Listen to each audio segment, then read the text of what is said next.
Hey guys, this is No Solution. I'm Scott, and this is my response to a thread started by Ron of Ron Haggerty's Vinyl Sanctuary. He's really into aquatic themed things and the sea, and he wanted to see 10 records that had to do with an aquatic theme, whether the album cover or the name of the album or a song title or just anything aquatic. I was looking for a shirt to match for this, and I didn't have much. I just have this Pirates of the Caribbean Disneyland or Disney World t-shirt, so that will have to do. Hopefully that's okay, Ron. Yeah, so I'll just get right into it here. The first one I got here is Mastodon's Leviathan. There's the cover. Very nautical. This is as far as I know, kind of a concept album about the novel Moby Dick. So, pretty self-explanatory there. Let's see. Next one, we've got Mental Home Upon the Shores of Inner Sea. So we've got a little seascape there. This is a really interesting Russian band. Kind of a unique mix of death metal, doom, goth a bit. I guess I would just call it dark metal in general. It's not really death and it's not really doom, but it's kind of a combination of both. They haven't been real active lately, but this came out in 1999. They started on the End Records, and then this was on Century Media. Yeah, really interesting band if you haven't come across them. I'll leave a link below to check it out if you would like.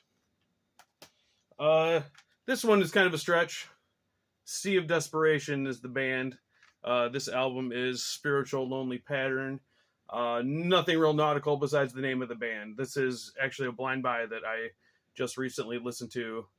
Sort of Death Doom in the Catatonia vein, but a band from Russia. I really enjoyed this one, and looking to kind of find more of their stuff, but it seems to be hard to come by. But this one is pretty easy to find if you want to check it out. All right, next we have The Gentle Storm. The album is called The Diary. This is a project of Arjen Lucassen of Arion fame, and Annika van Giersbergen does all the vocals on this. This is a concept album. You can see the ships and whatnot there on the sea. It's a concept album that I didn't really dive deep into what the whole story is, but it's a lot to do with seafaring and shipwrecks and making long trips across the sea in like the 17th and 18th centuries. Interesting thing about this is it's a 2-disc version. It might have only been in this 2-disc version. The Gentle and the Storm.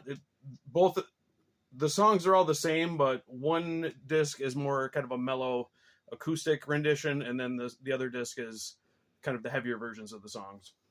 But yeah, if you're a fan of either of those artists, I would definitely recommend checking it out. It's worth a listen. Next we have Yes's famous, some would say infamous, Tales from Topographic Oceans. Not really an ocean on there, besides in the title. But yeah, that just sprang to mind when I heard of a nautical theme. Yeah, this is like notoriously the most self-indulgent Yes album. It's 4 tracks, and each one is about 20 minutes long.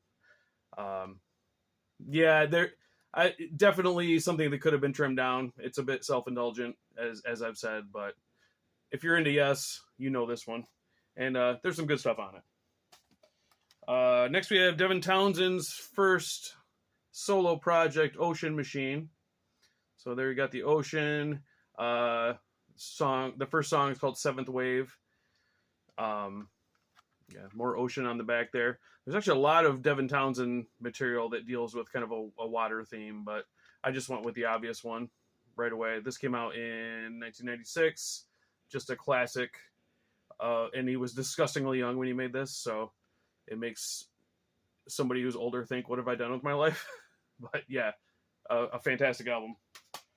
A little bit outside the box with this one. Turbo Negro with Ass Cobra. We got a little sailor hat down here from Happy Tom. And the song on here that made me think of the theme was Sailor Man. It's kind of a gay love song, kind of tongue-in-cheek, as most Turbo Negros is, about the guy's boyfriend who is a sailor and he hopes he doesn't drown. But yeah, Turbo Negro, fantastic rock and roll band. Don't be offended by any of their subject matter. They just were looking to push buttons. Had to go with this one, and I'm sure a bunch of people have shown it. I haven't watched all the videos, but I'm sure it's come up. This is Gordon Lightfoot, Summertime Dream album, and of course the song is The Wreck of the Edmund Fitzgerald.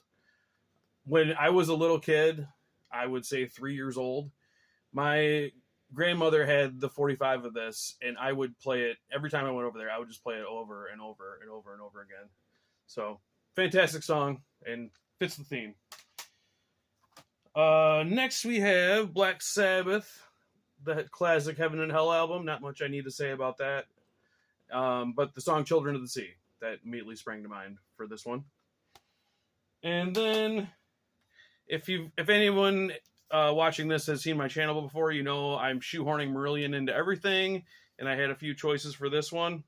I went with their Afraid of Sunlight album. This is their recent super deluxe reissue 4-disc with the Blu-ray and whatnot.